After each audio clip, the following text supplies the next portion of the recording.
आज एक press conference करने वाले हैं। ये प्रेस कॉन्फ्रेंस ईरान में अमेरिका के सफल रेस्क्यू ऑपरेशन को लेकर होगी।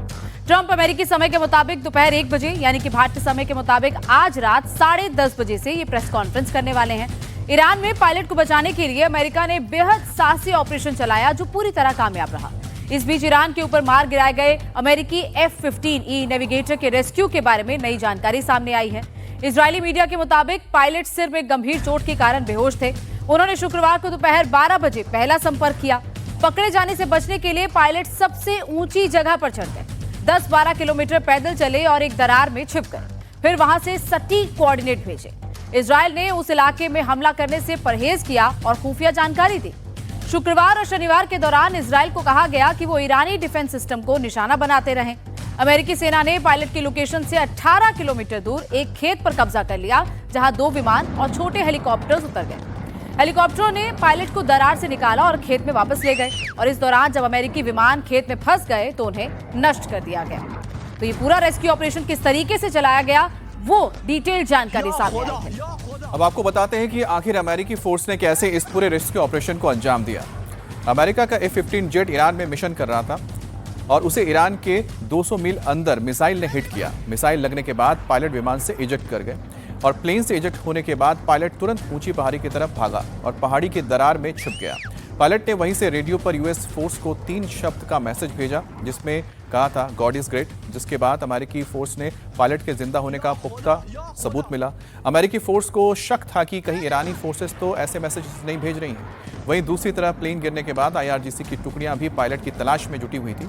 ईरानी फोर्सेस ने पायलट के पकड़ने पर इनाम का ऐलान भी कर दिया था और इसके बाद पायलट को सेव करने के लिए अमेरिका ने ईरान में पायलट के मिलने की फेक न्यूज़ फैलाई और दूसरी तरफ अमेरिकी फोर्स ने रेस्क्यू ऑपरेशन शुरू कर दिया। तो ये आप देख रहे हैं कि किस तरह से रेस्क्यू ऑपरेशन हुआ है। मैं आपको बताता हूँ पहला कदम क्या था। पहला था कि यूएस का जो F-15 जेट है, फाइटर जेट है, उसे मार गिराया गया था। उसमें 2 पायलट्स मौजूद थे। तो 200 मील अंदर ये मिसाइल हिट करने के बाद गिराया गया था। बताया जाता है कि रशियन एयर डिफेंस सिस्टम के जरिए गिराया गया था। अब पायलट जो था वो तो रेस्क्यू हो गया था, लेकिन जो उसके साथ WSO यानी कि वेपन सिस्टम ऑफिसर होता है उसको रेस्क्यू नहीं कर पाई थी टीम और उसी को रेस्क्यू करने के लिए उसके बाद आगे ये ऑपरेशन चलाया गया। 4 नंबर पे आपको गोनिका बताएंगे। और उसके बाद इजेक्ट होने के बाद सीधे पायलट जो है वो ऊंची पहाड़ी की तरफ भागा ताकि वो IRGC के कब्जे में ना आ पाए। वो ऐसी जगह पर जाकर जाए जहां पर वो सुरक्षित हो और जैसे ही वो पहाड़ी में पहुंचा पहाड़ी की दरार में जाकर छिप गया और उसके बाद रेडियो पर 3 कोऑर्डिनेट्स भेजे जो थे गॉड इज ग्रेट। और ये कोऑर्डिनेट जब भेजे गए और ये जब यूएस फोर्स को मिले तब उन्हें ये सबूत मिला कि पायलट जिंदा है और पायलट को बचाने के लिए रेस्क्यू ऑपरेशन जल्द से जल्द शुरू किया जाएगा। उसके बाद IRGC की टुकड़ियां भी पायलट को तलाश रही थी। वो भी ये जानकारी लेने की कोशिश कर रही थी कि IRGC जैसे ही उस पायलट पर पहुंच पाए ताकि उस पायलट को अपने कब्जे में लिया जाए। लेकिन उससे पहले ही अमेरिका ने ईरान में पायलट के मिलने की जो फेक न्यूज फैलाई गई थी उसको किस तरीके से बर्स्ट किया और उसके बाद यूएस फोर्स ने ये पूरा रेस्क्यू ऑपरेशन शुरू किया।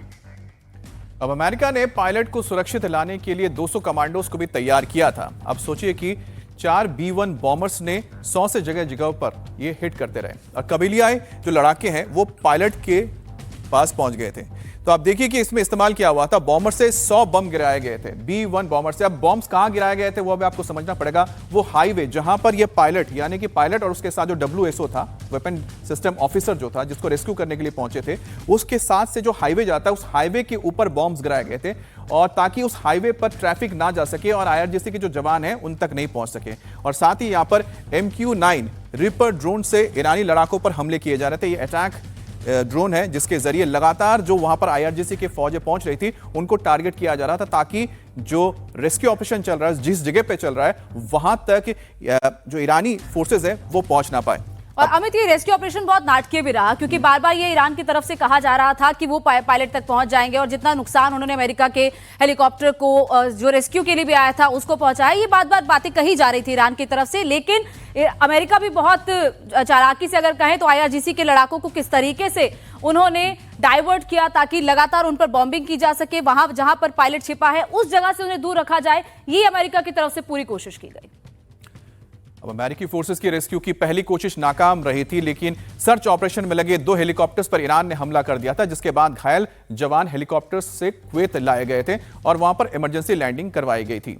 तो जब ये ऑपरेशन शुरू हुआ था उस दौरान सर्च ऑपरेशन चल रहा था, क्योंकि बहुत लो फ्लाइंग कर रहे थे ये ब्लैक हॉक हेलीकॉप्टर्स, तो उनको बताया जाता है कि जो चाइनीज मिसाइल है जिसको आप शोल्डर पर रख के फायर कर सकते हैं, उसके जरिए ये मिसाइल दागे गए थे और ये 2 जो ब्लैक हॉक हेलीकॉप्टर्स थे उनको गिराया गया था। लेकिन वो पूरी तरह से कह सकते हैं कि ईरान में नहीं गिरे, बल्कि वो डैमेज हुए। डैमेज होने के बाद उनको इमरजेंसी लैंडिंग करवाई गई कुवैत में जाके, इसलिए कोई भी ईरान में नहीं बचा था। सिर्फ और सिर्फ एक जो WSO है वही ईरान में था, जो F-15 के साथ था, और उसी को तलाशने के लिए ये पूरी ऑपरेशन को किया गया। यूएस फोर्स ने रेस्क्यू की दूसरी कोशिश भी की। इसके लिए 2 MC-130J विमान ईरान के अंदर अस्थायी अड्डे पर उतरे, लेकिन दोनों विमान अस्थायी अड्डे पर रेत में फंस गए। इसके बाद 3 और विमानों को भेजा गया। विमानों ने ईरान में दाखिल होने के बाद सबसे पहले रेत में फंसे $200 मिलियन से ज्यादा कीमत के विमानों और हेलीकॉप्टर्स को नष्ट कर दिया। इसके बाद पहाड़ी पर छिपे पायलट की लोकेशन ट्रेस की। फिर राष्ट्रपति ट्रंप के आदेश पर पायलट को ईरान से सुरक्षित वापस निकाला गया।